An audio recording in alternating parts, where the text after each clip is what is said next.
એક જ્યાં રાણાની હાકલ સાંભળે ત્યાં અકબરના સૈન્ય મહેલ પર ભંગાણ પડી જતું હોય સાવજા ડાણસી હાક જ્યાં સાંભળે પડે વેર ઇતના ગાઢ પૂછા દુશ્મનના કાળજા ડાકલાના પડની જેમ થડક ઉથડક થડક ઉથડક થડક ઉથડક થવા માંડે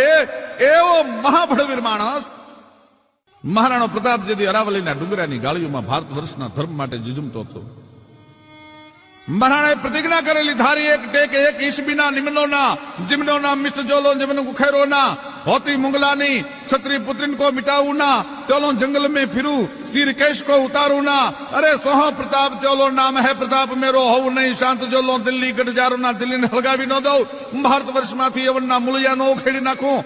ત્યાં સુધી થાળીમાં કોઈ દી મિષ્ટાન નહીં જમું મારા સિરકેશ કોઈ દી ઉતારીશ નહીં ધારી એક ટેક અને એક ઈસબીના નિમ્નોના એક એકલંજી મહારાજ ભગવાન શિવ સિવાય કોઈને આ માથું નમશે નહીં અને જીમનોના મિષ્ટ જોલો જીમન ઉખેરોના આ પ્રતિજ્ઞા કરવા વાળો સિસોદિયો રાણો મેવાડનો અધીશ્વર ક્ષત્રિય સમાજનો એમ કહેવાય